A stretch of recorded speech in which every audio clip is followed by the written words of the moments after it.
Ashama arkafune daawwattoota hordoftoota keenya akkam nagaa keessanii nageenya koo kan jaalalaaf kabajaa bakka jirtanitti isin biraa ga'u. Egaan daawwattoota hordoftoota keenya qophii irraa qabannee isiniif dhiyaanne irra hamma xumura qophii keenyaatti waliin turaan affeerra keenya. Daawwattoota keenya namoonni YouTube chaanaalii keenya faariyaa taatan subscribe gochuun maatii keenya taasisaniin jenna. Odeeffannoon har'a nu isiniif qabnu rakkoo guddaan irra deebiidhaan Saudi Arabiyaatti ijoollee keenya mudachaa jiru. Akkasumas ammoo biyya keessatti mootummaan rakkoolee tokko tokko uumaa akkasuma duula filadhaa irratti uummanni osoo lafatti nafin simachaa jiraachuu sababni isaa maali kan jedhuu fi dhuma irratti ammoo Ahmadiin Jabal filannoo keessaa of baasuu isaa keessumaayyuu waa'ee rakkina uummanni keenya keessa jiru ilaaluudhaan gamaggame filannoo keessaa akkuma dhaabbolii siyaasaa kamuu dhuunfaan dorgomee ture keessaa of baasuu isaa tirasanii dubbadha.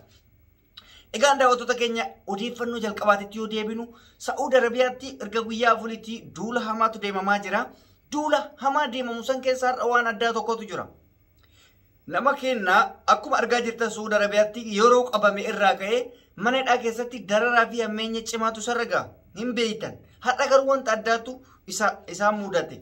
Odeeffannoon akka Saudi Arabiyaa irraa nagayetti Saudi Arabiyaa naannoo Shaara Mansuur jedhamutti naannoo Shaaral Mansuur jedhamutti namni tokko shorxaan cabsitee mana erga seenteen booda nama qabaaf deemu yookaan shorxaa qabaaf deemtu san dheessuuf jecha fooqii irraa yookaan imaaraa irraa of darbatee akka malee miidhamuusaa hanga sadarkaa lubbuusaa gaaga'ama geessutti akka geettee nutti himaa. Yaa uummata keenya dhugaa qabdanii dhugaa keessattuu akkas isin godha kana jechuun koo of darbaa of ajjeesaa jechuu kooti miti.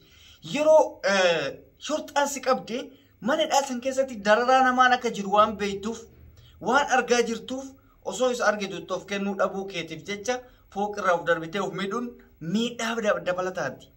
Yaa jara kenna lubbuu keessanis gaaga'aman godhina. Dhugama guyyaa Rabbi yoo isinitti fide wanti gootan tokko illee hin jiru. Nuti uummanni Oromoodhaa hanga dandeenyuun har'a dubbannee borcallisuu osoo hin taane sagalee isiniif taanaa jechuudha. Isiniif galee kana waan ta'eef miidhaa akkasii kanarraa of darburraa jalaa fiigurraa of qusadhaa. Uummanni rasaasan isin dha'uu danda'a. Yeroo isin fiidan san tarkaanfii osoo irratti fudhatame homuu isaan hin galchu. Isaan akka isaaniitti seera kabachiisuudha akka isaaniitti garuu nuuf immoo miidhaa guddaadha. Hin beekne. Uummanni keenya rakkoo cimaa keessa deddeebiidhaan jira. Yeroo ho'aa kanatti mana hidhaa keessatti walgaanii uummata nama 100 meeqan nama 1000 meeqan jiraachuun meelaa laangeen nama dandeessisu. Jara keenya mee namnummaan tokko marwaa ofirraa dhaabi daqiiqaa takkaaf taa'ee kenna ho'i nama gubuun laaltanii. Ijoollee argitaniirtan abdiin ergamanii dhaasa seene ji'a 3 bichaa fuulli isaa kummuluun akkatti badeeti. Maalirraa qulqullina achi keessa jirurraa fuulli isaa bade. Bishaan gahaan argatan, nyaata gahaan argatan, haakimii hikiminnaa gahaan hin jiru. Rakkoo cimaa keessa jiranii jechuudha. Keessayyuu naannoo kiilootomaaniyaa maal jedhanii akka odeeffannoon achirraa qabutti qabaan hamaan naannoo san jira jedhama. Kiilootomaaniyaa fi manfuwaallee Shaara Mansuur Jiizaan bakka ani jechuun dhaqeen beeku waan achirraa odeeffadhee isin hima.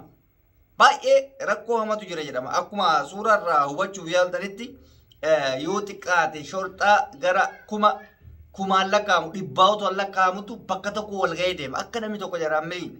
Yoo namni tokko miliqa jedhe dubbiin takkan jiru jechuudha. So of eeggannoo cimaa gochuu qabdan. Kasanirraa hafe guyyaa Rabbi yoo isinitti dhufe wanti gootan hin jiru du'aayii keessan qofa kadhadhaa Rabbi kadhadhaa bas. Rabbi yoo kadhattan waa takka illee ta'uu hin dandeessanii jechuudha. Nutis Rabbuma isiniif kadhanna.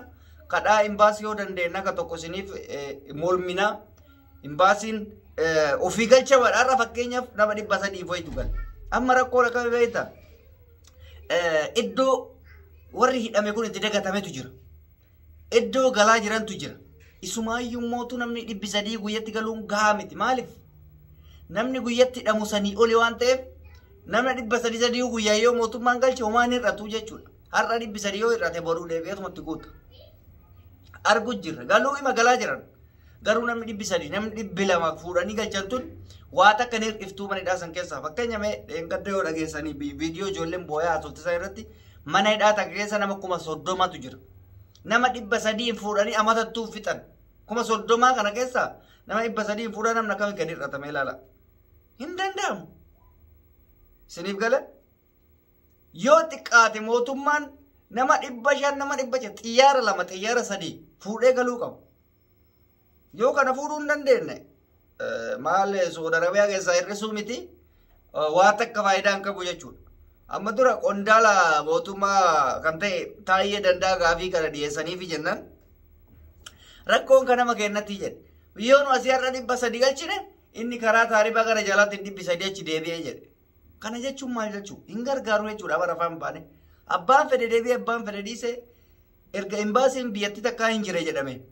Lammiin biyya tokkoo yoo biyya tokkotti rakkate dirqama baasuu kan danda'u, dirqama achi keessaa kan fuudhuu danda'u, kan dirqama qabu mootummaadha imbaasii qofa jechuudha. Imbaasii yoo hin baafne eenyu baasa? Ana humna qabaatee baasa, ijoolletu humna qabaatee baasa. Mootummaan biyya biraa maaltu sagal jedhantaa namaan qabu. Rakkoo akkanaa kana keessa jiranii rabbi isaan haa baasu. Egaan odeeffannoo biraatti yoo baay'ee biyya keessatti duulli badhaadhinaa jedhanii kan na filadhaa. Akka maleen torbee kana keessa ammaatee deemaa jira. Duula na filadhaa kanarratti akkuma argaa jirrutti uummanni miliyoonaan 10,000 bahee simataa jira. Eeyyen uummanni bahaa jira. Uummanni akka sadii itti bahe. Inni tokko dirqamaan bahe. Inni lammaffaan yoo achirratti hin argamin sukkaara, zayitii, irdaatan adda addaa siin kennamu.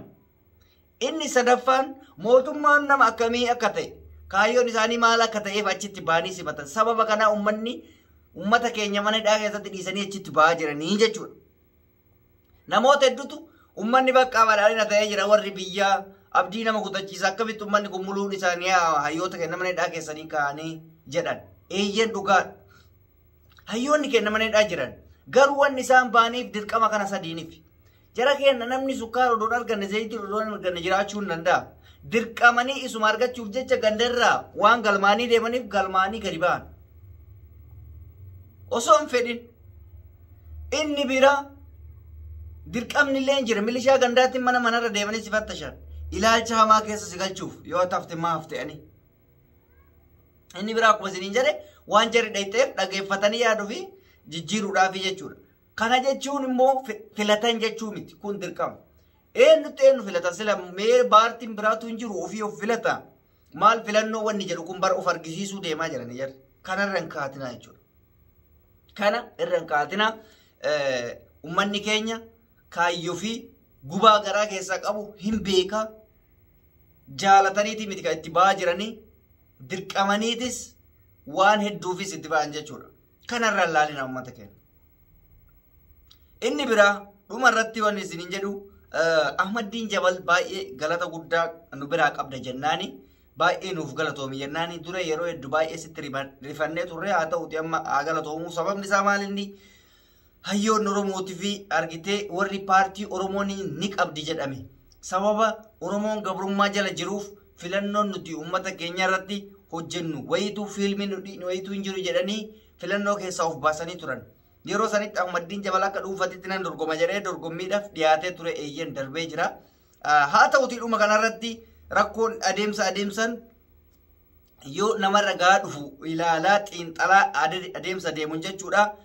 Guyyaa har'aa filannoo keessaa akka of baase ifatti ifoomsee jira.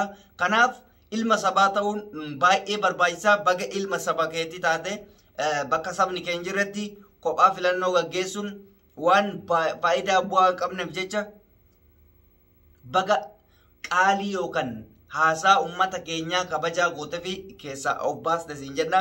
Filannoon dimokiraasii waan hin jirreef maqaa ofitti gochuun baay'ee sin barbaachisu ture. Kana bakka ulfina saba biraa qabaachuun saba keetiif dhaabbadhu amantii keetiif dhaabbadhu siin jenna jirra. Baay'ee nuuf galatoomi. Egaan daawwattootaa fi hordoftoota keenya odeeffannoon gaggabaabaan har'a qabadhee isa kana fakkaata.